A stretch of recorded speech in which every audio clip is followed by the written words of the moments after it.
Today I fucked up by naming my girlfriend's breasts. So I'm in a very new relationship with a girl I met in online dating. It's going incredibly well and we've had multiple dates and have been intimate.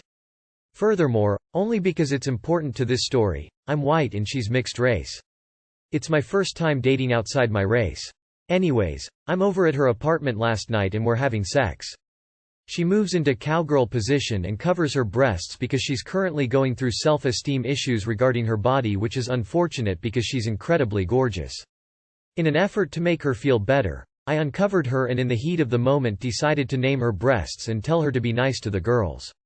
Here's the problem. For whatever reason, the first name I reached for was Sasha, and through sheer word association, the second name out of my month was Malia. So to recap, my exact sentence was, "Hey, be nice to Sasha and Malia." To sum up further, I accidentally named my mixed girlfriend's breasts after a former president's mixed daughters. She absolutely lost it, in the most positive way, and immediately climbed off me, doubled over laughing and wheezing on the bed, and sex was officially over. To make matters worse, the names have officially stuck and I run the risk that future sessions will be cancelled too. On the plus side, she took it really well considering. TLR cockblocked myself by naming my mixed girlfriend's breasts after President Obama's daughters. Should clip the part from his 2008 victory speech where he says, "Sasha and Malia, I love you both more than you can imagine," and play it when you want to get her into the mood. I wouldn't call this a fuck up. Yeah, you lost out to have an orgasm now, but think of the bigger picture. Dude, you are so white. At least they're not kids anymore. Former girlfriend named her boobs, Thelma and Louise. This is hilarious. If she doubled over laughing and Will Smith didn't slap yaw, all is well. Short-term loss, but making a woman laugh like that is a big win long-term. At least you didn't name them Jeb and George Jr. Today I fucked up by correctly guessing the number of jelly beans in a jar. Today I was working from home and my wife was away with the kids at an Easter event at the local library. She sent me a picture of a large jar of jelly beans, and asked me how many I thought there were in the jar.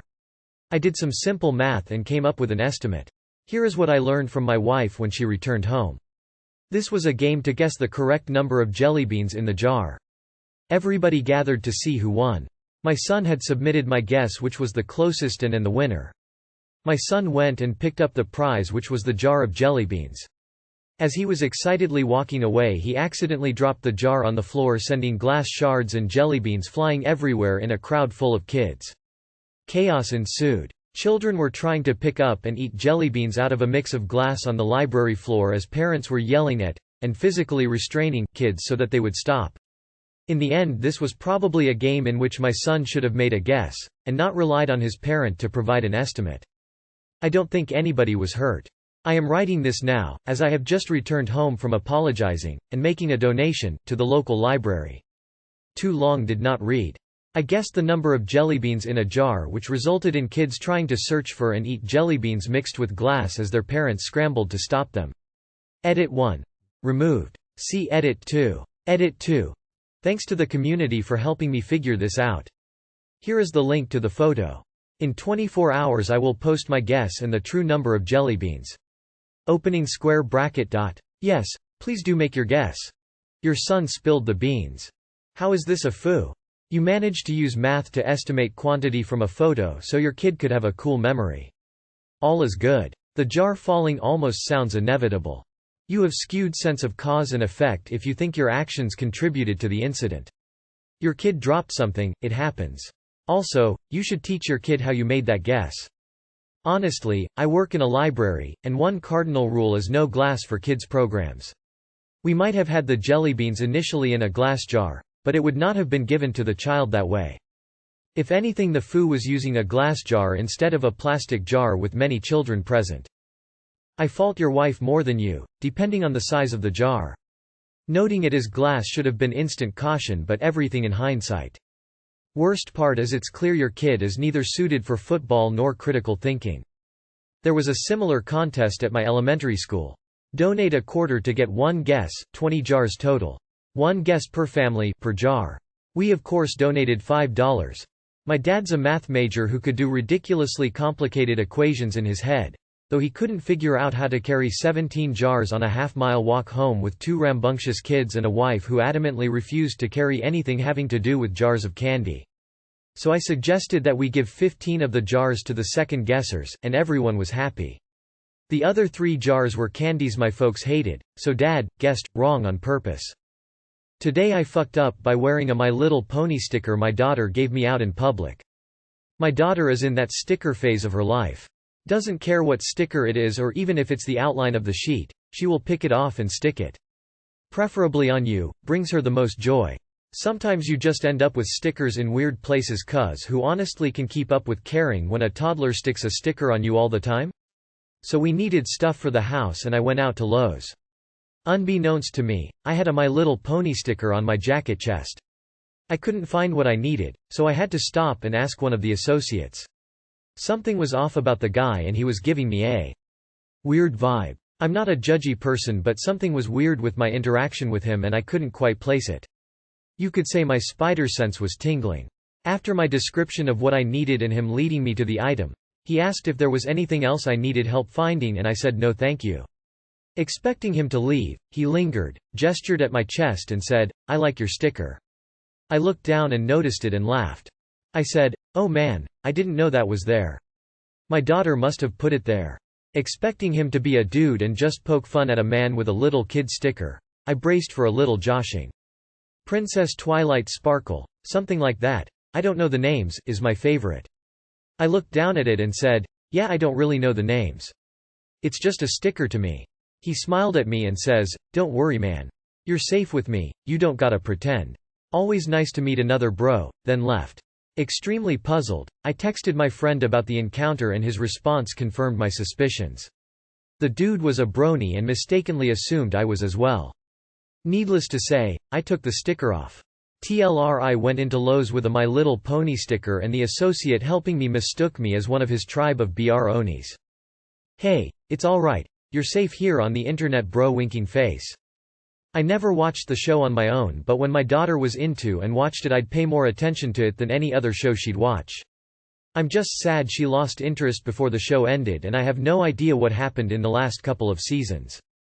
One of my coworkers is a brony. They are mostly harmless. Wait, bronies are still a thing? Sounds like the only problem here is your pride. Haha, how awkward. Pro tip for the sticker situation. If you find you're having trouble with adhesive residues on your furniture, buy a small bottle of Solvo Plast 2. It's meant to remove bandage adhesives from skin for patients with prolonged wound care or to remove devices cemented to their skin, but it works amazingly on tape and stickers. It turns the sticky crap into a loose jelly that you can wipe off effortlessly with a damp cloth. You only need a couple drops so one bottle will last ages. I buy it at a pharmacy but you can get it online cheap. It's an amber bottle with a blue and white label. Who gives a shit what anyone else thinks? It makes your daughter happy, it's okay. When my daughter was younger, she used to paint my toenails and part of my foot. The looks I would get lol. But it made her happy. No, I never cared. Op has entered the Brony Club. Today I fucked up by coming home early. I came home early on Wednesday as I wasn't feeling well. I, 30F, wasn't supposed to get home until after my boyfriend, 32M, had left to visit his friend. He's drunk. It's 1 p.m. and he's been drinking since he woke up, so he's on fine form. I ended up giving him an ultimatum, alcohol or me. Say to let me know the next day. He left with his tail between his legs and I haven't seen him since. Got a couple of nonsensical drunk messages, so I'm guessing that's my answer. He doesn't see the alcohol as a problem, he's just having a nice time and a couple of drinks. Bit of backstory. We were best friends for 7 years, and have been together for 3 years. He was supposed to be the love of my life, my soulmate. But it hasn't turned out that way. He's always liked a drink. That's fine, I like a drink too. When we moved in together I noticed that he would regularly drink on his own when I went out. This didn't sit right, but no one's perfect. Then I noticed that when he drank he would often drink too much, start slurring his words, pass out, then not remember it the next day. He'd do this in social situations as well as on his own, which was often embarrassing. We talked about it and he denied there was a problem. Then lockdown happened. His drinking increased. He'd lie and try to hide it despite the fact we were at home together 24/7. The number of times I knew he'd been drinking, but he'd so adamantly deny it, I thought I was going crazy. Worse were the times he couldn't hide it. I would go to bed at 11 p.m., he'd be sober.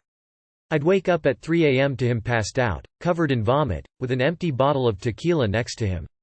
We had many discussions, all of which would start off with him deflecting and trying to start an argument about things I'd done. But would end with him admitting there was a problem. At this time we were looking at buying a house together and I had a few doubts. In the end I gave him an ultimatum: sort his drinking out, or our relationship was over. He tried, and for a bit things got better. We got a house and a dog, he got a new job and is much happier. But I know things have been slipping back. He's been good about placating me, but this was a slap in the face. I feel like a fool. Nothing has changed. Now I've spent the past 2 days sat on my own dwelling on this, as I'm too ill to go anywhere. He'll come back. Today, tomorrow. And try to win me round. I'm not even angry, I'm just tired. Anyway, thanks for listening to my rant. Too long did not read. I fucked up by coming home early and finding my boyfriend drunk when I've been turning a blind eye to his high-functioning alcoholism. One day, you'll look back on that Wednesday you came home early and you'll remember it as the day your boyfriend allowed himself to be rescued from drowning, or as the day you moved on to avoid getting pulled under with him. Either way, not a foo in my book. Best of luck to you. I'd give you an award if I weren't poor. Well, you didn't foo, he did. You need to make a decision. Whatever you do, I think that his preference would be to let things be as they are, lying as much as necessary to achieve it. And accepting that would really be a foo. Hope you have friends and family to help you. Dealing with an addicted partner is something better not done alone. My advice is to leave now before it gets worse, which it will.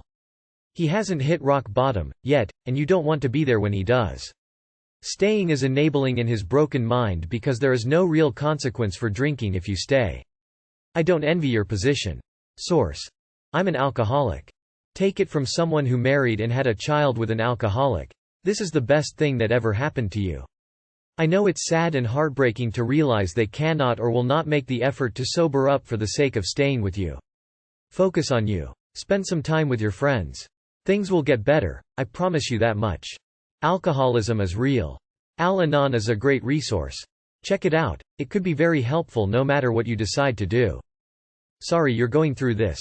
Please be kind to yourself, this isn't a foo. Also, realize it's the alcohol making the decisions for your boyfriend at the moment. Your boyfriend needs help, and needs to want to get help. You can't do it for him, though you can try to encourage it. Consider talking with a support group for friends and families dealing with alcoholics for advice and support. Sounds like you already know what you have to do. Good luck.